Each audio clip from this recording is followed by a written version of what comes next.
So we want to thank you for appearing this morning on the Two-Man Advantage podcast, and we're excited to talk some NBA basketball with you this morning. Yeah, I'm happy to be here. Thanks for having me on.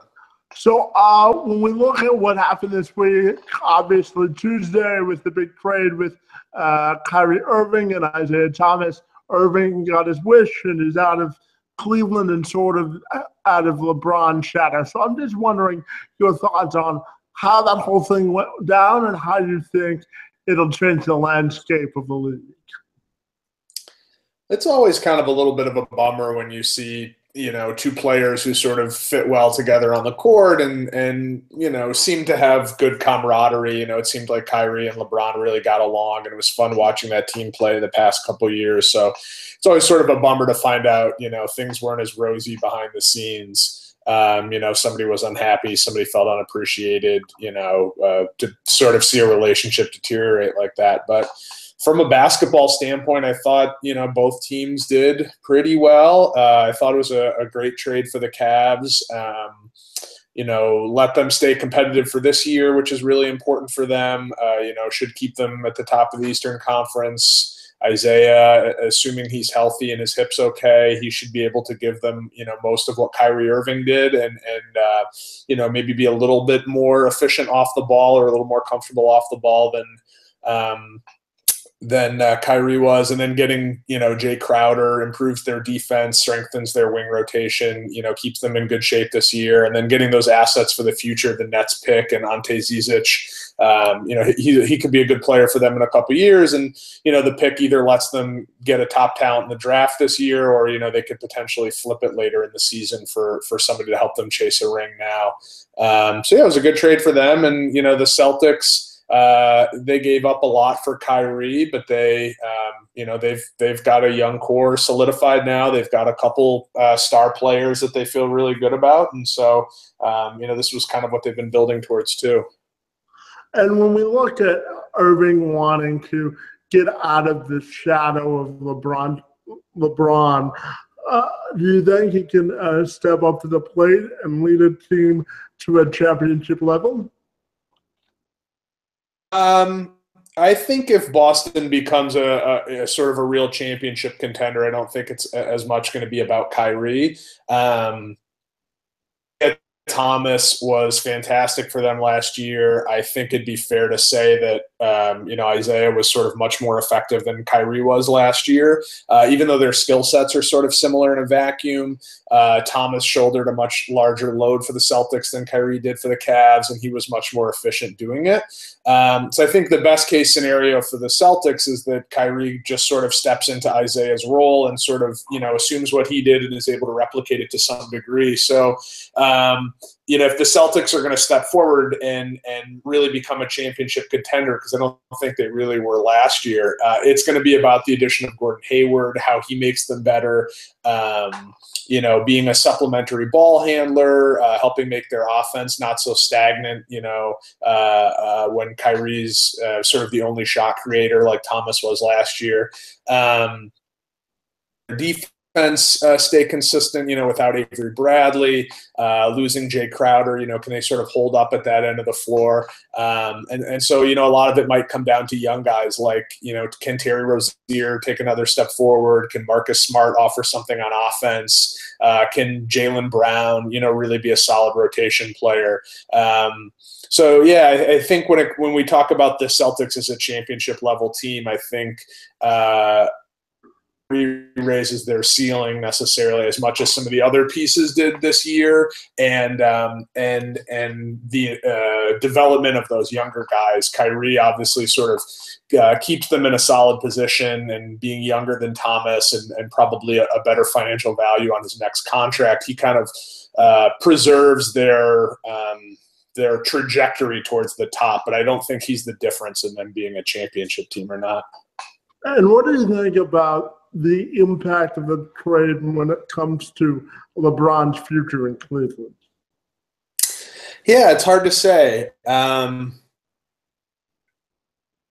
Things like this, I feel like these decisions are usually made based on factors that we just don't know anything about as fans and media watching from the outside. You would have to assume that if the Cavs are not a championship level team this year, that would, factor strongly into LeBron's decision. So, let's say his hip injury is much worse than we thought, and he's sort of not able to be the player he was last year. Obviously, that could really hurt LeBron's chances of staying in Cleveland. But assuming things sort of go as we expect on the floor, and they're very good, one of the best teams in the Eastern Conference again, and at least sort of in that sphere of being able to challenge the Warriors, I think the decision that LeBron's going to make is going to be about for his family and the work he's doing in the community in Cleveland, his relationship to the organization, and those kinds of things. I don't know. I've never met LeBron, and so it's sort of hard to judge on those things. So I think for Cleveland, the best thing that they can do is staying really competitive, that they're in that top tier in the Eastern Conference, and then just sort of hope that the life that LeBron would have in Cleveland, is what keeps him there. Now, transitioning away from the trade, we cover the Pistons a lot here, and obviously their big move this year was dealing also with the Celtics and getting Avery Bradley and improving both their defense with him and the addition of Luke Kennard in the draft. So I'm just wondering your thoughts on the composition of Detroit's roster. I think both Bradley and Kennard were nice pickups. It remains to be seen whether they're going to want to pay Bradley at the end of next season. In sort of practical terms, I think Bradley is kind of like the hypothetical ceiling. If they had kept Kentavious Caldwell-Pope for another 2 years, you'd sort of be hoping that he would grow into what Avery Bradley is right now. So I think that swapping out KCP for Bradley is probably a positive step. I think Kennard will help them. Expect, most rookies, even those who are sort of ready to contribute and have some NBA ready skills right away, are in totality are usually still, negative contributors, just learning the league, getting caught up on the speed of the game and all of those sorts of things. So, I think Kennard's shooting will help them. I think they'll probably be worse when he's on the floor. And it'll take him a year or two to sort of grow into his role.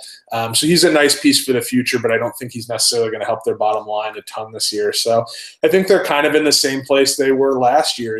They need Drummond and Reggie Jackson to be better and to be better together. And that's what really sets the ceiling on them.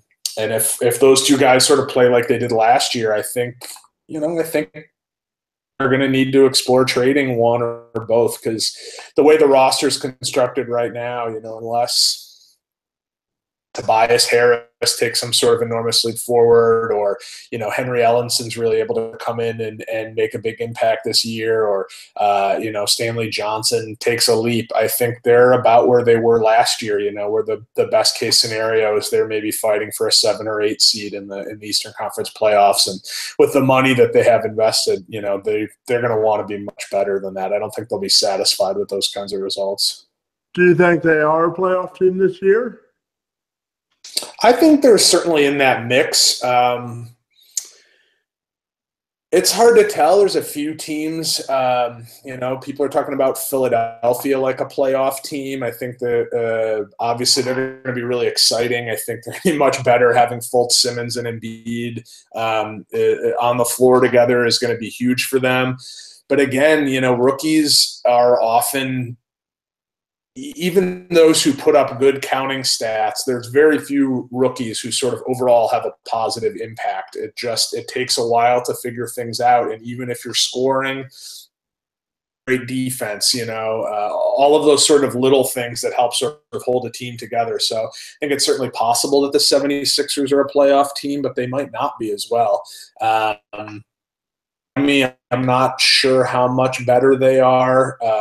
They played really well last season and almost worked themselves into the playoffs, but they're some of that may have sort of been a mirage at the end of last year, and they might not be that much better. The Pacers certainly look like a team that's taken a step back, losing Paul George, but they also have a lot of sort of solid, slightly below average kind of veteran guys, Bojan Bogdanovic and Darren Collison.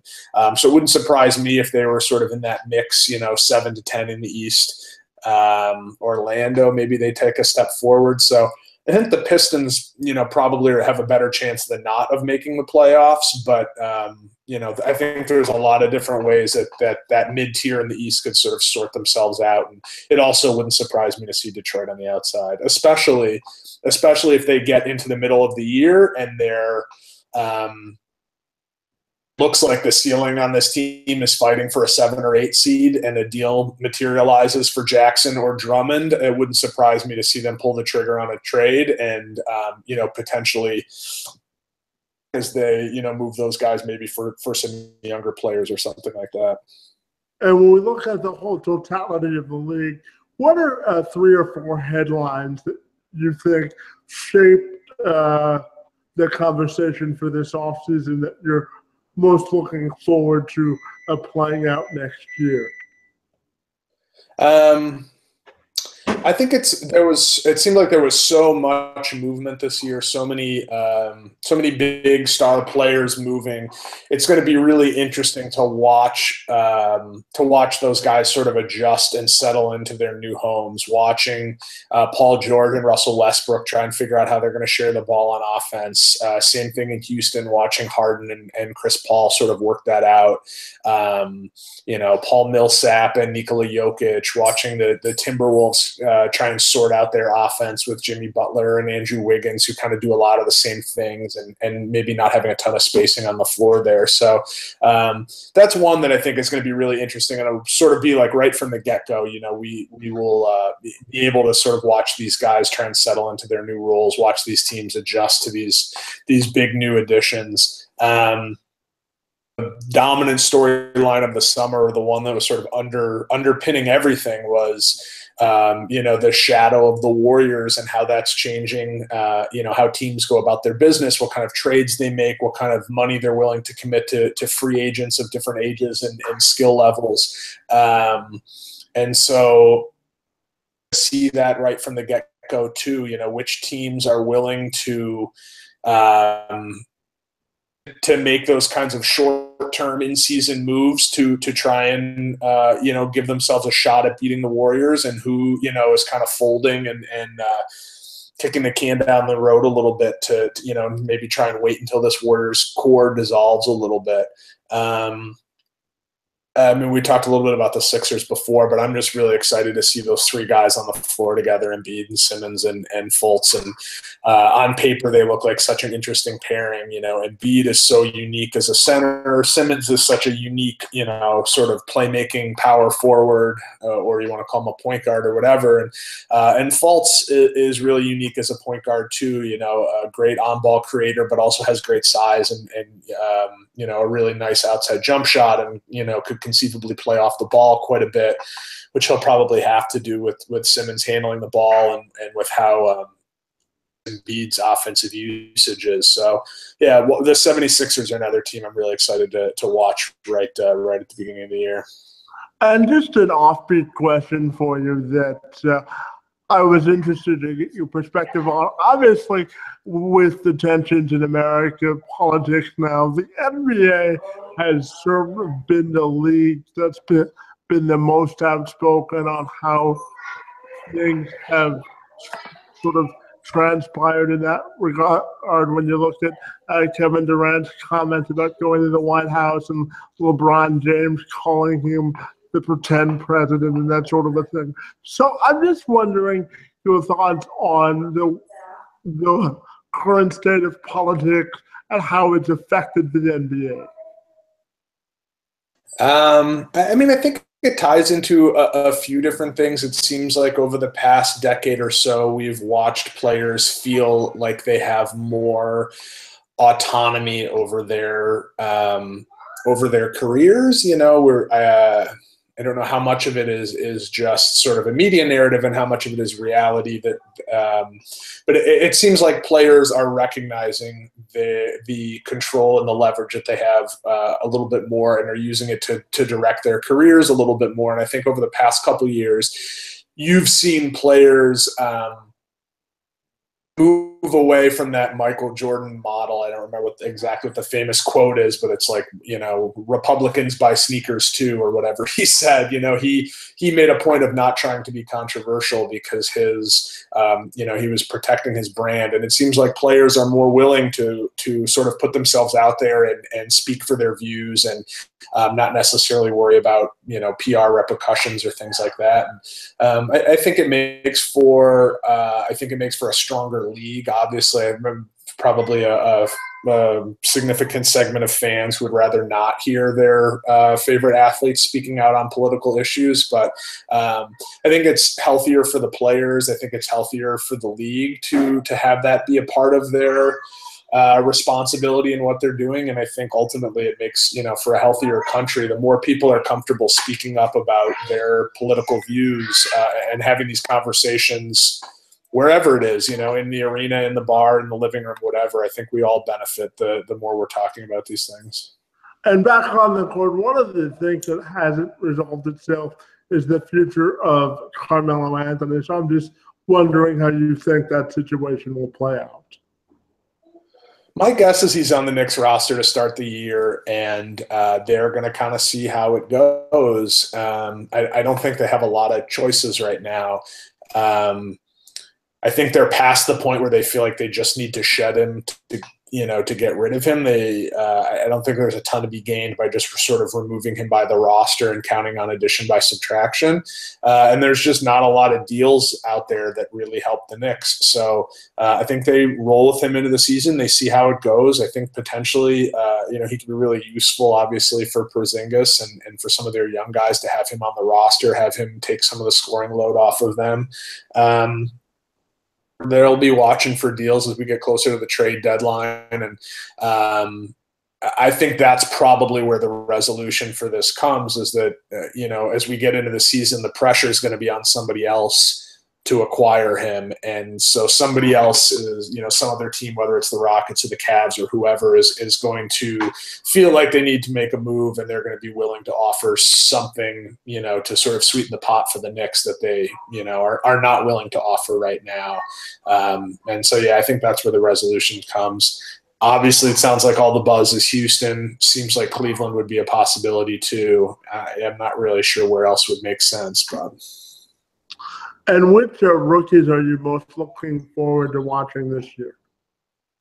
I mean, like all of them. This is going to be such an exciting rookie class. Everybody seems a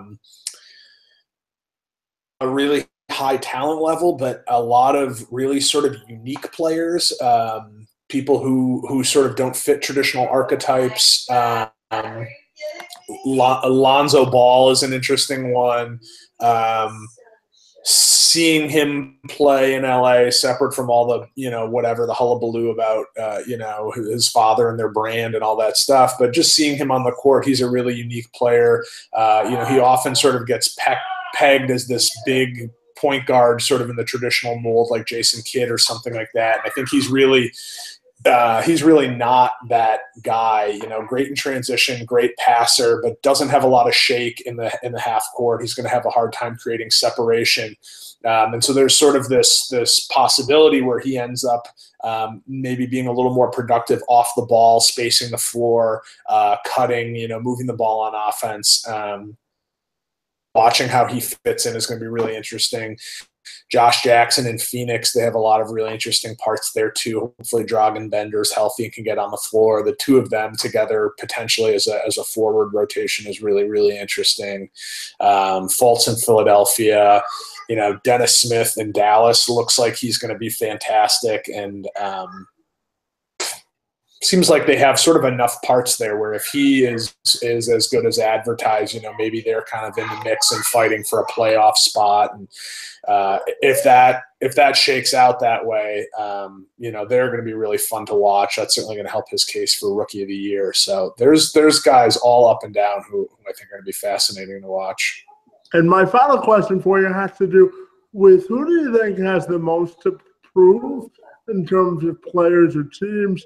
And what are you most looking forward to for the upcoming NBA season? In terms of players who have the most to prove, I think a lot of weight's going to be on Kyrie Irving and Gordon Hayward. Especially just sort of the timing of this Kyrie trade, the way it went down, the sort of the breakdown in his relationship with LeBron, and this idea that he wanted to go to a team where he could be the man. And then Hayward, leaving Utah where he'd sort of become a star and grown into his NBA skill set. A lot of pressure on the Celtics to deliver on this sort of drastic offseason where they finally started unloading these assets, and Tatum too. If Tatum struggles and Fultz comes out looking like a Rookie of the Year candidate, that's just going to sort of exacerbate things. So, looking up and down, I think Boston might have as much pressure on them as anybody, and specifically, Irving and Hayward. I don't know. Probably has a lot to prove this year.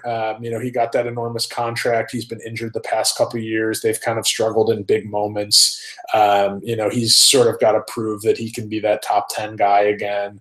The Raptors, obviously, they made some commitments this year, sort of bringing everybody back, and they did a nice job to a 3-year time frame. Both Ibaka and Lowry have 3-year deals, so they're not necessarily locked into this core for too long if things go badly this year. But with how their season ended in the playoffs last year, I think there's going to be a lot of pressure on them too to really really be good right from the get-go and look like an Eastern Conference contender. So I guess I'd probably focus in on those. And as far as what I'm excited for, I'm excited for basketball. It's funny, we get to the end of the playoffs and, looking forward to summer and some time for the pace of things to slow down. But you quickly start missing just the idea of having basketball going all the time, just something new to watch, new information to process. I'm ready to be done with off-season shenanigans and,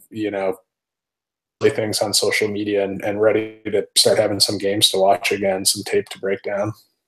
Well, the wait's almost over, and we can all indulge ourselves in some basketball. Ian, we want to thank you for your time this morning on the Two Man Advantage podcast, talking some NBA hoops with us. It was a lot of fun, and we want to thank you for your time, buddy. Thanks a lot for having me. I really appreciate it.